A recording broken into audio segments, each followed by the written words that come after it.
ตอนนี้ก็คือสิเกียมไปใส่น้องไปหากระปูยัง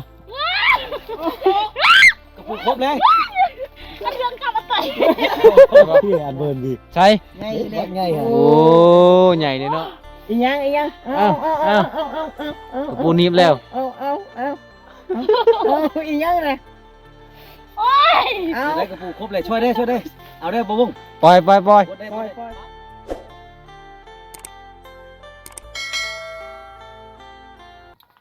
สบายดีเศร้าไปเศร้าวะอ๋อตอนนี้ก็คือสิเกียมไปใส่น้อง ไปหากระปู ไปหากระปูอ๋อไปหากระปูอยู่ใส่น่ะฮะห้วย บ่จักอีกห้วยอีกอ๋อ ต้มก็คือห้วยเด้อจือเด้อห้วยก็คือต้มผมเป็นต้มห้องเกินว่าห้องถ้าน้อยๆก็ห้องก็คือจังสี่ห้วยสปริงบ่อันนี้คือห้วยสปริงมันใหญ่ๆก็เอิ้นว่าห้วยกินยังอันนี้น่ะฮะ มันคืออะไร มักตัวแห่ มาให้ อ๋อแห่อุปกรณ์ของน้องคือเสียมเนาะคือเสียมเนาะอืมอันนี้จะใส่ยังอันนี้ ใส่กระปู อ๋อถ้าได้กระปูก็จะใส่กระปูเนาะพร้อมแล้วว่าสิไปตอนนี้นะ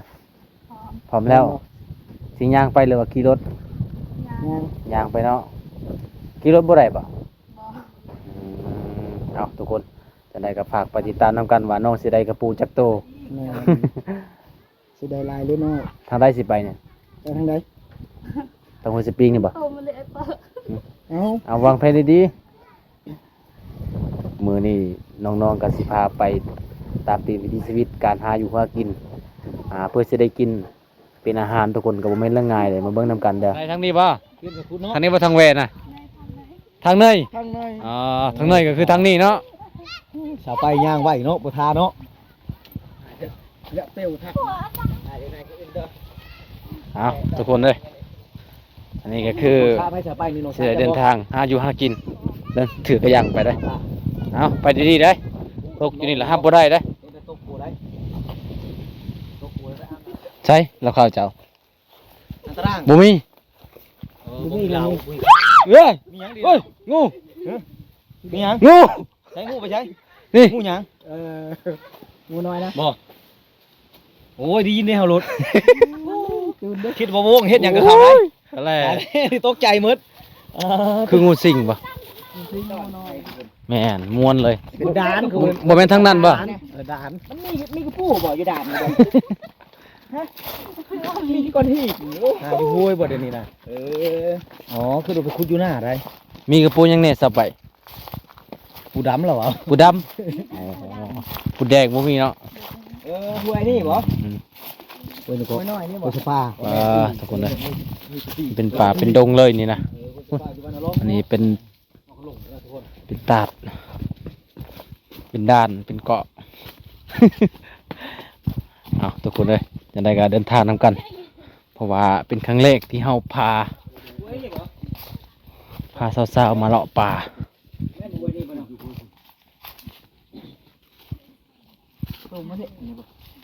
อันนี้คือห้วย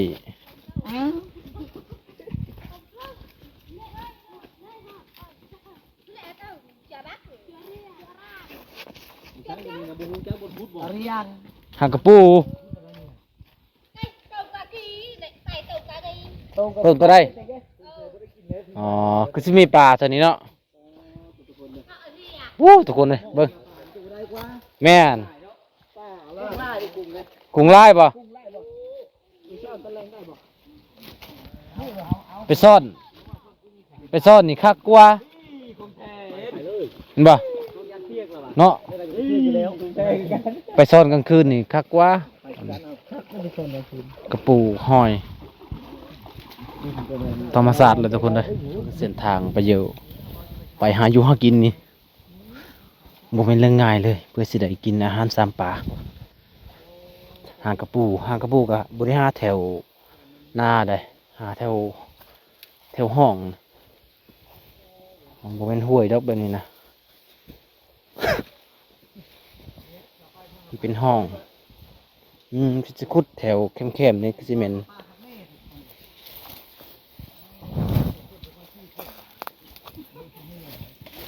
โอ้บุปลาขนาดมื้อนี้เนาะ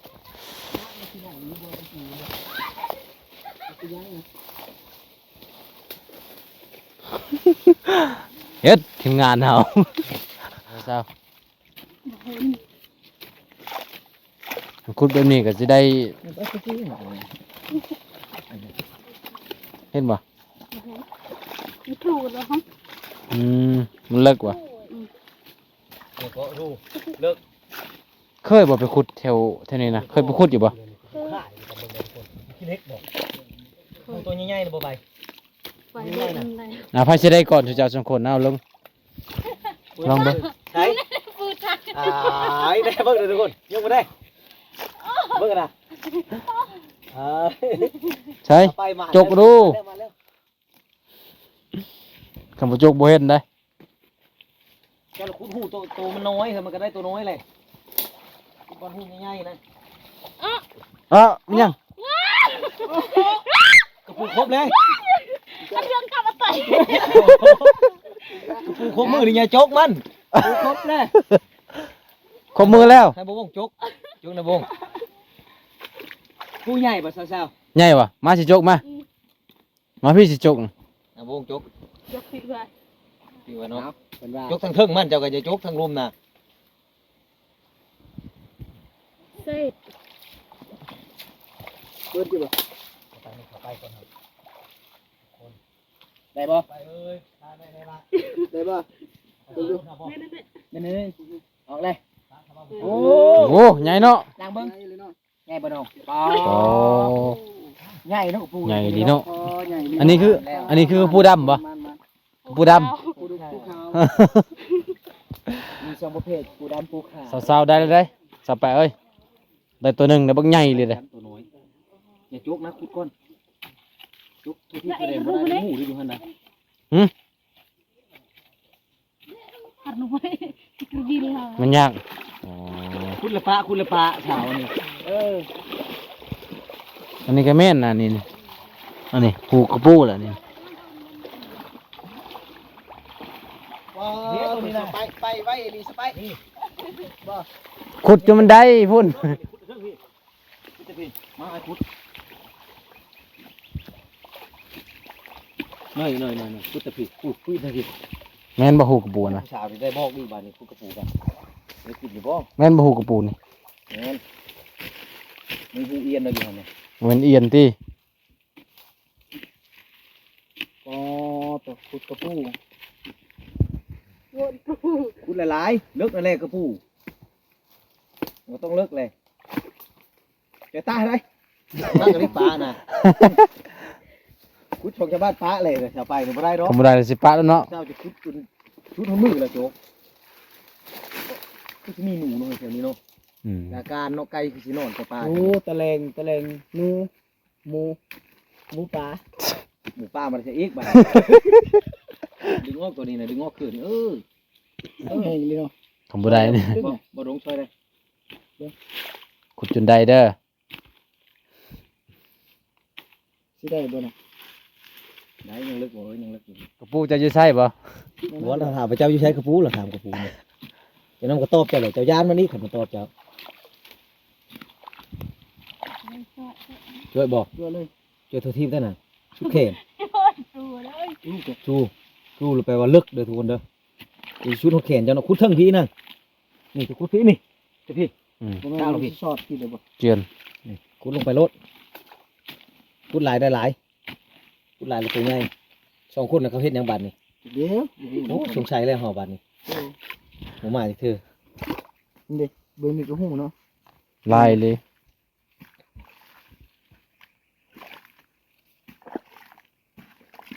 มันจะน้ำล้วนๆเนาะ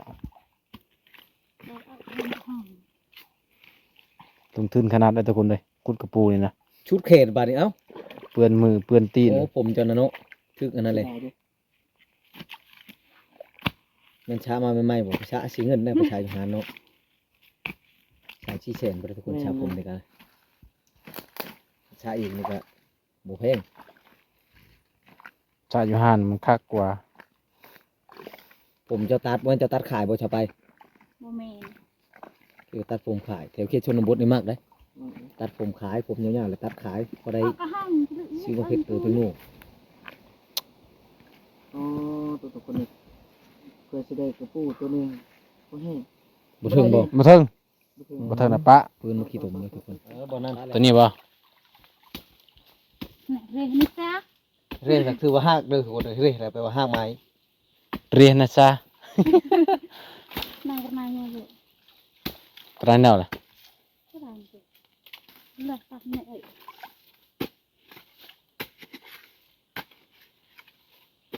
เลิกนี่เนาะกระปูเนาะมันอยู่นะมันแถวหน้านะบ่เลิกปานใดบ่ บ่เลิกนั่นน่ะ โอ้ชุดแขนคือกันเด้อบ นทุกเส้น ยามนี่บ่คือยามฝนเด้อ บ่ยามนั่นดีจ้ะยาม ปูหน้านี่ มันเดือน5 เลิกคือกันเด้ออย่าจกลูกแล้วกว่าคอยยานนี่ ไปดูที่เหลือจักตูมนะ หลัง นี่คุยกับปูนี่ให้มันนี่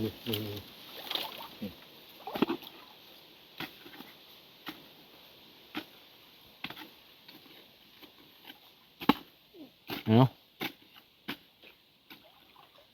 สิได้กินอยู่บ่จะไปได้กับปูตัว เนี่ย ละเรียนนี่ ไปอีก ปะอีก เอ้า นี่คุยนี่ น้องขุดว่ามีแต่หักน้องก็เลยปะเลย มันอยู่แค่ เอา ปู ตัวนี้อีก ทั้งหินทั้งทางไม้นะ อืม ยากขุดถึกชุดแขนจุกบ่ถึงแล้วก็แม่นป้าเลยแหละนี่คุณแห้งชะใช้บ่วงได้บ่วงเปียกนำได้คิดให้ดีเบิ่งขนาดมาพี่ยัง ก เบิ่ง บ ได้คิดให้ดี กบหน่อย กบในใช่คิดยังแบบนี้โอ้หมานจ้ะเนาะ ระวังปล่อยเด้อ ให้บ่ดงถือให้บ่ดงถือ อีหยังถือโอ้บ่จับนำเด้อ ได้เจ้ ได้เจ้ น้ำ เขียนยังอันนี้ ได้กบ รู้จ้ะ กบหน่อย อ๋อในกลุ่มหน่อยได้จะได้จักโต เขียนให้เจอน่ะ เศร้าๆได้จักโตจ้ะนะ กดชะรอ โอ้ตัวหนึงนี่เนาะ กดชอบบ่ ได้ตัวเดียวบ่เจ้ากะ อ๋อตัวนึงเลยปุ๊บ เฮ้ย คุณแล้ว อีหยังน่ะ ยังอยู่คุณได้เลยคุณจนมันทัน เอาไป เอาบ้าง อะไรแล้ว ผู้ชายบอกให้ออกเราจะพูดอะไรนะมาปล่อยก่อนก่อน เดี๋ยวดิ โอ้ โจรบ่นั่นน่ะ บ่ได้อยู่นั่นน่ะ โจรลักเข้าบ้าน ยอมให้หนึ่งก็ อ๋อ เตะกวงจาคือ เพื่อสิได้ตัวหนึงสองตัวนี่โอ้ทุกคนเลยเปิ้นต้นเปิ้นโตได้ มีอยู่หันครบได้ครบมันก็ครบเราจะได้บ่ เคยได้บ่กบนะ จะได้บ่ไป ใช้กับว่ากระปูตัวใหญ่น่ะโอ้ใหญ่ได้ชาวไปได้ชาวก็ชาวได้ชาวไปได้เครียดเอา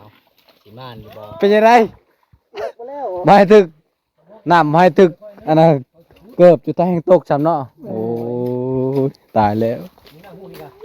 อีหยังมันก็ยุ่งบ่ ในหูนี่ ได้ปะ น้ำน้องมันเบิ่งหูกันเนาะหูหน้า ตามตัวใดเนาะสาวๆเนาะ เอาสิมานบ่มื้อนี้ ขุดยังบ่พอเถื่อยังทามใดเลย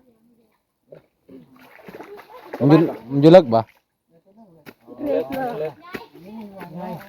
เลิกอยู่ต้นใหญ่น่ะเด็ดใหญ่น่ะครับไปวันใหญ่น่ะ ไปขุดอยู่นาได้บ่สาวๆบ่มีอยู่นามันจะขุดแถวห้วยนี่เนาะ อันนี้เป็น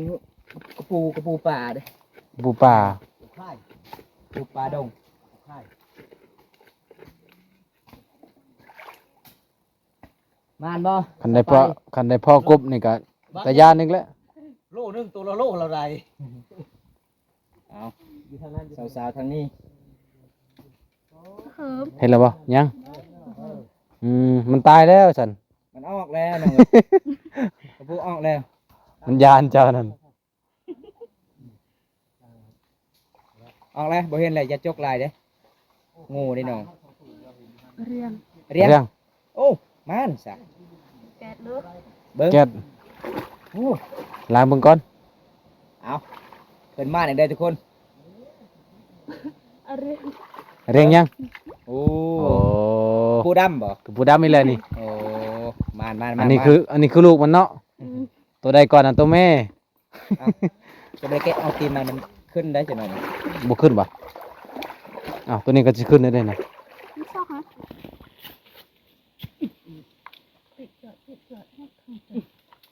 มักจกเนาะ ระวังอันน่ะเย็นเด้อเย็นกับงูนี่ระวังรถ ไม่เคย บ่เคยโอ้คันเอ็นออกจับไปเลยเนาะเอ็นน้อยเอ็นใหญ่จับไปเลย บ่ย่านบ่เย็นนะ แซ่บบ่กินเอียนบ่ ปลาได บ่จักคันเอียดนี่โอ้ยสาว น่องเลยเออ สาวบ่จักคันเอียดเนาะ ทำไมอย่าจกđấy mình ngu rồi đấy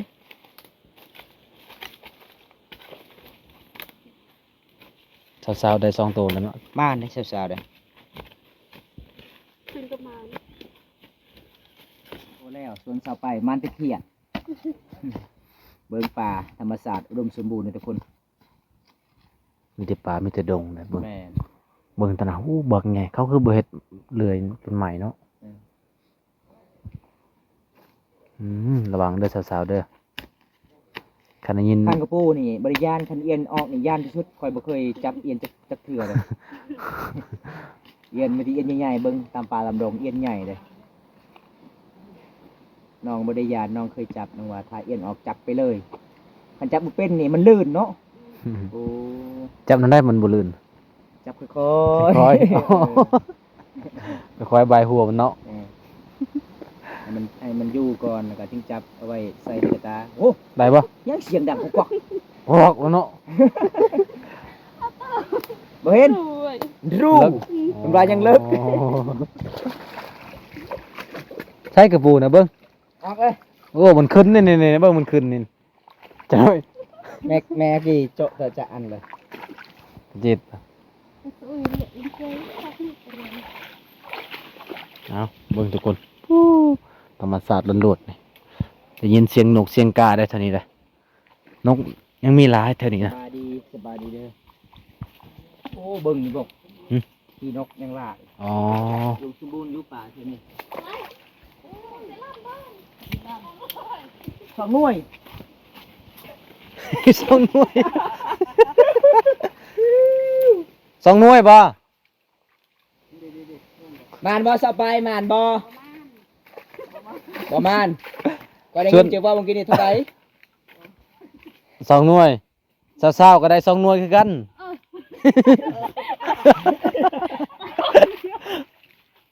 โอ้ใหญ่เลยเนาะ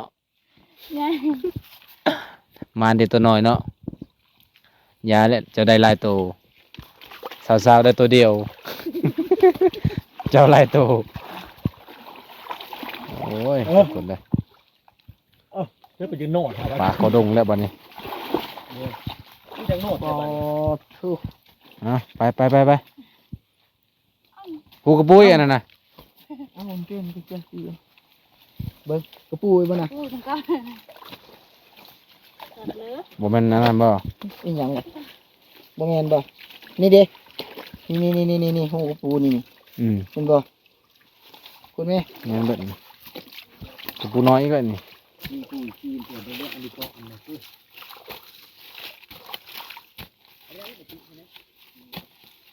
กูมันยังโอ้ย หาอยู่เลยเขาจกเขายังอยู่แล้วเขาคุดทั้งหมดอย่างนี้ทั้งหมดเขาคุดนี่ อืม เขาเห่านะ เอาก็ห้อง แล้ว ต ก็ กปะหรือว่าอยู่เทิงผู้ใด เอาเครียดอีกแล้วเนาะ คิดหน่อยบ่ กินน้อยบ่เห็นปะเอาตัวไม้อีก น้ำแบบนี้เขาช้าแล้วน้ำแบบนี้ยังนะ บ่มีไฟสระนะ นี่เขียนลายอยู่เขียนหน่อยผู้ ใช่ มันไปแล้วอันนี้โอ้ไปตอนแรกนี่ไปก้านปะนี่ดิ น้องไม่งอ นี่เห็นบ่คักนี่เขียนหน่อยเห็นบ่ อืม โอ้ตอนแรกไปหากานี่ได้กินเลยไป นี่ได้ไป อันนี้คือกระปูอีหลีเนี่ย นี่กระปูนี่อันนี้ก็กระปู ตัวใหญ่นั่นกูตัวนั้นก่อนน่ะ ส เสีย อันนี้ก็แม่นบ่ บ่แม่บ่เห็นกระปู เป็นกระปู ทั้งลุ่มมันเลยเอาคุดทั้งลุ่มฮะ สองอันสองหน่วยแต่ว่าสองหน่วยทีสองหูเป็นสองหน่วย ตัดอันเปรียมเว้ย ล้างเอามันติดเนาะเอาติดเสียม ดินมันเหนียว มันเปียก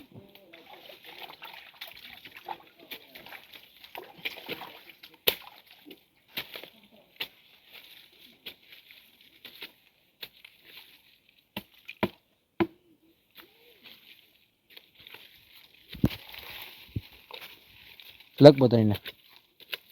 คือสิบ่เลิกตัวนี้นะมันน่าจะเข้าไม่ไหม แปะจะคือเด้อคิดบ่คิดจะแปะไปให้แม่นจู่เอ้ยคือทำอะไรเดียว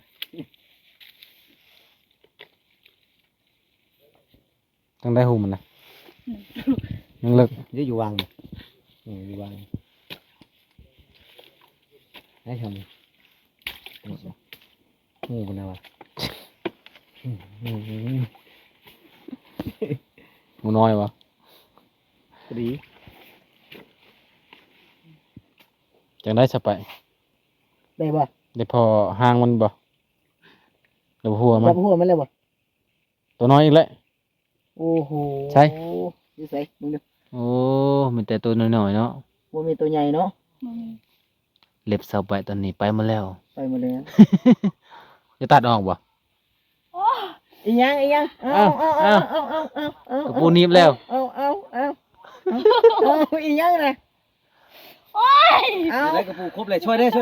เอาได้บ่บุ้ง ปล่อย กดได้ ปล่อย ป้าจับป้า ปองลงโอ้ โอ้ครบเลยปิดกามมันเจ้ากันจิบโน่นน้อยๆกันเนาะโอ้น้อยก็จิบเนาะเสียไปเนาะใช้เบิ่งขนาดกระปูนะ สไปได้จากโตจ้ะนะ อันนี้เป็นโคกทุกคนที่หาหัว บ่มี เบิ่งกระโตน้องกระเปื้อนทุกคนเลยโอ้ลงทุนขนาดเนาะแต่กระปูบ่ได้ซ้ำทุกคนเลย เอาว่าแล้วหาหัวที่หอยดิ ซาได้อยู่บ่บ่ได้ ได้ อืมเอามายังนี่มากยังนี่มะกอกโอ้เอาทุกคนเลยแต่ในคลิปนี้กับบวงกับเฉพาะซ้ำนี้ก่อนทุกคนเพราะว่าเฮาก็ได้บ่หลาย นี่ แล้ว หอย เลยแต่มะกอกเนาะ หอยเรือเพราะว่าแล้วหาหัวก็ได้นี่เอาบ่ ตัวนี้คือกระปูใหญ่สุด มานเจ้าเนาะได้แต่ตัวใหญ่เนาะ